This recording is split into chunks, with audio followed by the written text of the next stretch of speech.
All right, Hammond with a big win tonight over Wilson Hall. Obviously, you guys led 25-5 at the end of the first quarter, Xavier, and kind of coasted the rest of the way. 82-35 was the final score. 5 guys in double figures, and I know that that's the kind of balance that you guys like to have. Yeah.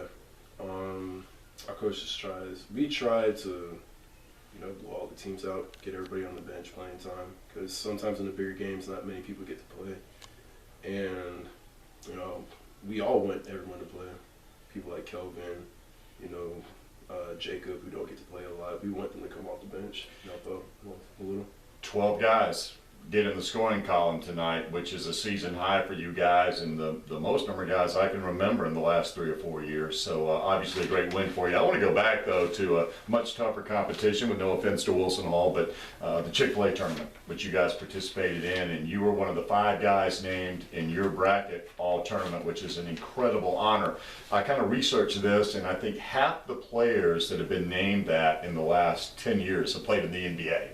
Something crazy like that, or going back 4 or 5 years ago once they've gone to college or turned pro early. So that's a great honor. Talk about going into that tournament with all the great players that were there. Just about every team had at least one guy going high D1. How significant it was for you to show people what kind of player you are.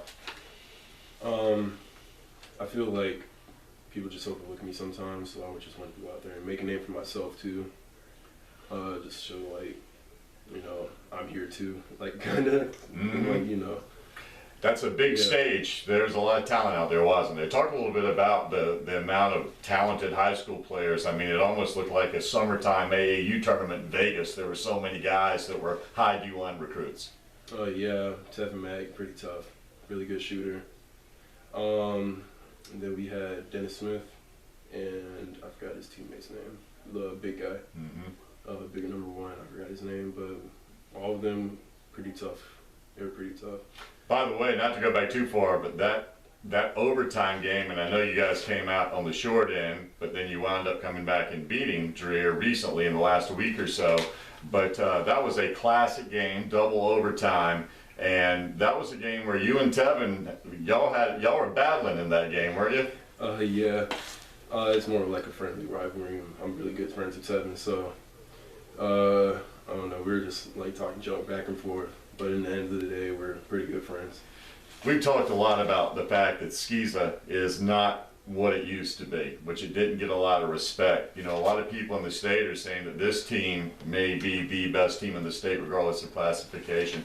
Talk about, just in your time here, how you have seen the level of competition and the number of really good players get better and better every year. People think Skeeza is a joke, but 2 years ago when I first came, we got blown out by Wilson Hall. We blew them out at their place, and then they came back and blew us out. So it's just to show that Skeeza teams aren't as much of a joke as people think they are. People Skeeza teams can hang on to bigger teams. I mean, they may not be able to win all the time, but I feel like some of the Skeeza teams out here are actually kind of talented. Kind of made a statement over at Spring Valley about 2 or 3 weeks ago, right? Yeah. Well, hey, man, congratulations on making the all-tournament team at the Chick-fil-A. That was awesome, man. Just enjoying watching you play. Your game has matured so much over the last couple of years, and we're looking forward to seeing how this all plays out, because I've got a feeling we're going to be watching you play at a pretty decent level in college coming up. So we appreciate it. Congrats on the win tonight. Keep doing what you're doing. All right, thank you. Thank you, man.